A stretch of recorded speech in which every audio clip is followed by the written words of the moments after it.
Welcome to 108 news Telugu. బులెటిన్ల ముందుగా headlines. Sitarama project link canal ప్రారంభం. పంప్ హౌస్ 2ను స్విచ్ ఆన్ చేసిన సీఎం రేవంత్. అన్నా క్యాంటీన్ను ప్రారంభించిన సీఎం. ఫుడ్ మెనూ టైమింగ్స్ ఇవే. స్కిల్స్ యూనివర్సిటీ చైర్మన్గా ఆనంద్ మహీంద్ర. ఉత్తర్వులు జారీ. వెయిటింగ్లోని ఐపీఎస్లకు మెమో. వెలుగులోకి సంచలన విషయాలు. ఉమ్మడి ఖమ్మం జిల్లాలో ఆయకట్టుకు గోదావరి జలాలను సరఫరా చేసే సీతారామ ఎత్తిపోతల పథకం పంప్ హౌస్ రాజీవ్ కెనాల్ ప్రారంభోత్సవ కార్యక్రమం అట్టహాసంగా జరిగింది. ఈ మేరకు భద్రాద్రి కొత్తగూడెం జిల్లా మలకలపల్లి మండలం పూసుగూడెంలో CM Revanth Reddy pump house 2ను స్విచ్ ఆన్ చేసి గోదావరి జలాల ఎత్తిపోతలను ప్రారంభించారు. అదేవిధంగా ప్రాజెక్టుకు రాష్ట్ర ప్రజలకు అంకితం చేశారు. ఈ సందర్భంగా ఆయన గోదావరి జలాలకు ప్రత్యేక పూజలు నిర్వహించి పసుపు కుంకుమ పట్టు వస్త్రాలను వదిలారు. కాగా ఈ పథకం కింద సుమారు 3.29 లక్షల ఎకరాల కొత్త ఆయకట్టుకు 3.45 లక్షల ఎకరాలు ఇప్పటికే వాడుకలో ఉన్న ఆయకట్టుకు సాగునీరు అందనుంది. అదేవిధంగా అశోపురం మండలం కొత్తూరు వద్ద సీతారామ పంప్ హౌస్ 1ను మంత్రి కోమటిరెడ్డి వెంకటరెడ్డి ప్రారంభించారు. ఇక మల్కలపల్లి మండలం కమలాపురం 3వ పంప్ హౌస్ 3ని రాష్ట్ర డిప్యూటీ సీఎం మల్లుబట్టి విక్రమార్క ప్రారంభించారు.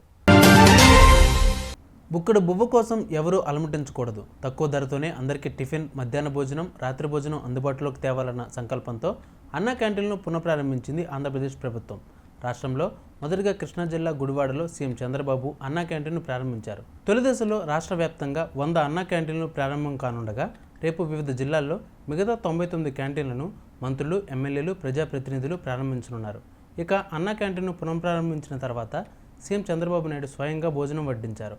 ఈ కార్యక్రమంలో సీఎం సతీమణి నారా భువనేశ్వరి, పలువురు మంత్రులు, ఎమ్మెల్యేలు పాల్గొన్నారు. స్కిల్ యూనివర్సిటీ చైర్పర్సన్గా ఆనంద్ మహీంద్ర నియామకం అయ్యారు. ఈ మేరకు ప్రభుత్వం ఉత్తర్వులు జారీ చేసింది. Telangana young India skills university board of governance chairperson, ప్రముఖ పారిశ్రామికవేత్త, మహీంద్ర గ్రూప్ సంస్థల చైర్మన్ ఆనంద్ మహీంద్ర నియమితులయ్యారు.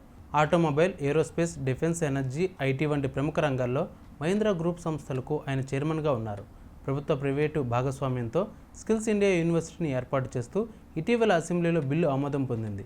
దీని ఏర్పాటు కోసం ఆగస్టు 1వ తేదీన రంగారెడ్డి జిల్లా మీరాఖాన్పేట బేకరంచ్లో సీఎం రేవంత్ రెడ్డి శంకుస్థాపన చేశారు. విచారణకు ఆదేశించిన కేసులను నీరుగార్చేలా వెయిటింగ్లో ఉన్న కొందరు ఐపీఎస్లు కుట్ర చేస్తున్నట్లు ప్రభుత్వం గుర్తించింది. విచారణ చేస్తున్న అధికారులను, సిబ్బందితో వెయిటింగ్లో ఉన్న కొందరు ఐపీఎస్లు మీటింగులు పెడుతున్నారని ప్రభుత్వానికి సమాచారం అందింది. విచారణ సరిగ్గా చేయొద్దని, తూతూ మంత్రంగా ముగించాలంటూ ప్రభావితం చేస్తున్నట్టుగా డీజీపీ కార్యాలయం గుర్తించిందట. తమ పేర్లతో పాటు వైఎస్ఆర్ కాంగ్రెస్ పార్టీ పేదల పాత్రను, ప్రమేయాన్ని తక్కువ చేసి చూపేలా కేసులను దర్యాప్తు చేయాలని వెయిటింగ్లో ఉన్న కొందరు ఐపీఎస్లు సూచనలు చేస్తున్నట్టుగా డీజీపీ ఆఫీస్ దృష్టికి వచ్చింది. వివిధ కేసుల్లో జరుగుతున్న అంతర్గత విచారణను తప్పుదోవ పట్టించేందుకు ప్రయత్నాలు చేస్తున్నట్టుగా గుర్తించారు. అయితే వీటిని గుర్తించిన నిఘా విభాగం ప్రభుత్వానికి నివేదిక ఇచ్చింది. దీనితో వెయిటింగ్లో ఉన్న కొందరు ఐపీఎస్ అధికారుల తీరుతో ప్రభుత్వ పెద్దలు కంగు తిన్నారట. అయితే కేసుల దర్యాప్తులో ఆటంకం కల్పించే ప్రయత్నాలన్నీ సీరియస్గా తీసుకుంది కూటమి. ఈ పరిణామాలతో అప్రమత్తమై మెమోలు జారీ చేసినట్టుగా సమాచారం. చూసారుగా ఇవి వాళ్ళ బులెటిన్ అప్డేట్స్. మరిన్ని అప్డేట్స్తో మళ్ళీ మీ ముందుకు వస్తాను. అంతవరకు కీప్ వాచింగ్ 108 న్యూస్ తెలుగు.